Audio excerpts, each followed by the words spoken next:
Hey guys, this is test 53, game 4. This is the high school debate tournament game. It's an ordering game.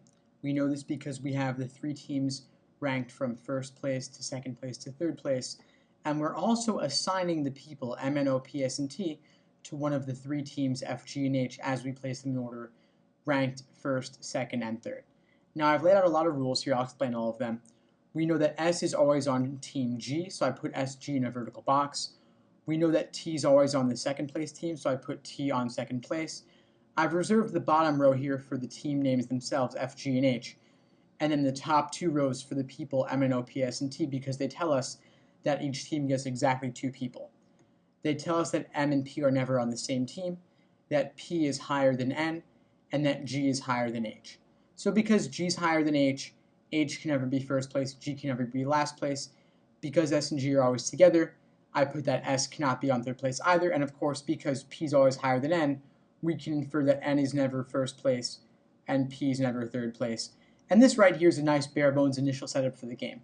However, we can actually create three different main diagrams for this game based upon the placement of G and H, given that G is always higher ranked than H, and there are only three teams total. So we can make them as follows.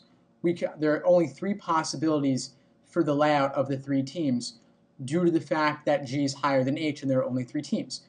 We could create them based upon the placement of F, the team that is not involved in that G before H ranking. We could make them with F on 1, F on 2, and F on 3. Because wherever F doesn't go, that's where we're going to have G before H falling into place. So when F is on 1, GH is on 2, 3. When F is on 2, GH is 1, 3. And when F is on 3, G before H is 1 and 2. And these are the three different layouts for spaces 1, 2, and 3 regarding the teams. So I'm going to create those now, including the rows for people as well. So here they are. We got F on 1, F on 2, F on 3 with G before H falling into place around that. Now T is always on 2 due to the initial rule of the game, rule number 2. We know that G and S are always together, so I'm going to put S with G in each of these diagrams. It varies where S goes due to the fact that G doesn't always go in the same place. So there are our three S's. We know that we have to have P before N. So in the top diagram, P goes on 1 and N goes on 3. The other diagrams, it's a little bit more open-ended, though. I'll simply say that N is never 1 and P is never 3 for either of these diagrams due to the fact that P goes higher than N, meaning before it. We know that M and P are never together, so on the top diagram, M can't go on 1. It will have to go on 3, leaving O to go on 1 as a result.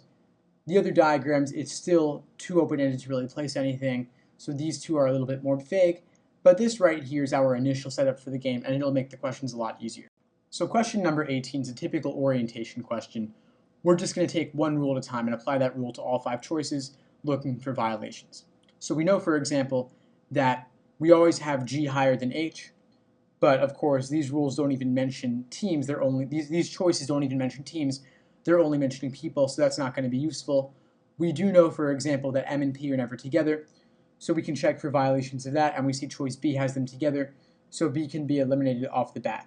We also know that P is higher than N, so we can check for violations there in the remaining choices. We see that in choice C, N is higher than P, unacceptable, so C can be eliminated for that reason. We know that S is always on either 1 or 2 due to the fact that it's with G, and G is always either on 1 and 2. So we can look for S appearing third. It appears third in choice D, so D can be eliminated as a result. And finally, we know that T has to go on 2 due to the second rule of the game, and we see that in choice A, T is on 3 rather than 2, so A can be eliminated, leaving E for number 18. Next, number 19, if P was on H. So that never happens in the top diagram where P is on F, so we can eliminate that diagram. The other two are the relevant ones here. And they're saying if P goes on H. Again, that could never happen in the middle diagram because H is third and P can never be third due to the fact that P is always before N. So the middle diagram is gone as well. The bottom diagram is the one that we'll use here, and if P is on H, that means that N goes on 3 because P is always higher than N. We know that P and M are never together, but 2 is already full. So therefore, we basically just have M and O interchangeable on 1 and 3 as a result. And this is the only relevant diagram here.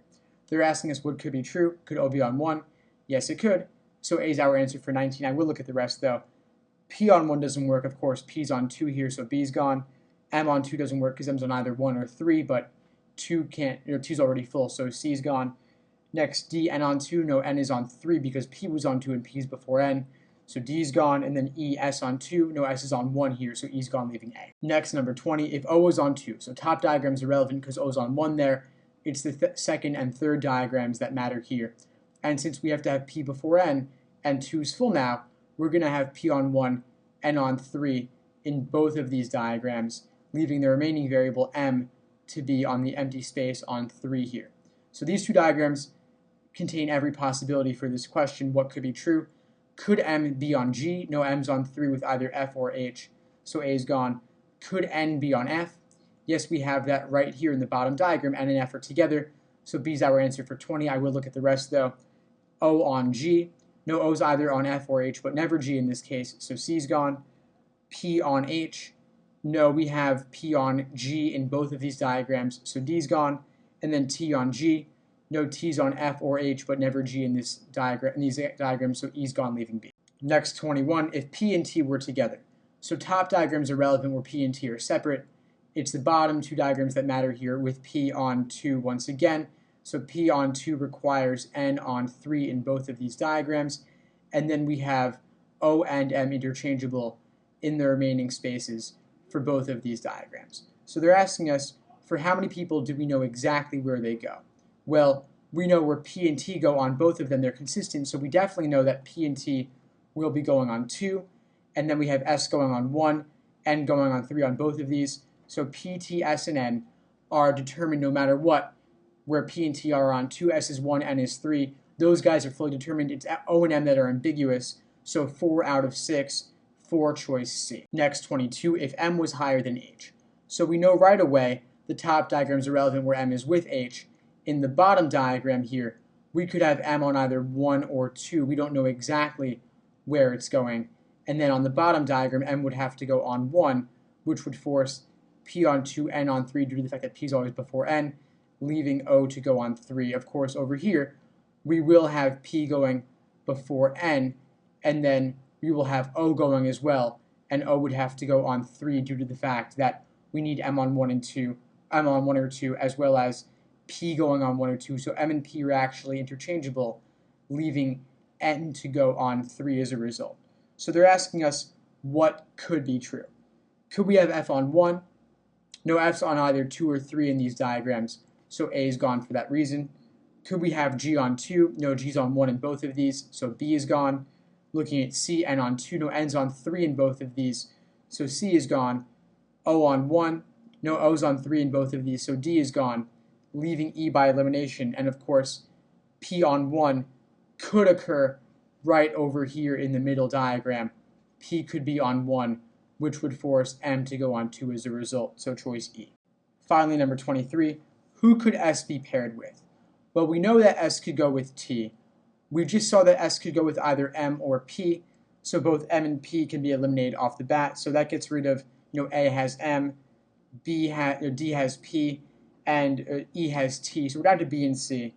We also have seen O going with S, so we can eliminate choice C, leaving B by elimination. And if you think about it, S never could go with N due to the fact that in the top diagram, we have S and N separated, and then on the bottom two diagrams, N never goes on 1, where S is definitely going. So no matter what, S and N will never be together. And of course, the reason, again, that N could not be on 1 is because P is always higher than N. So choice B is our answer for 23.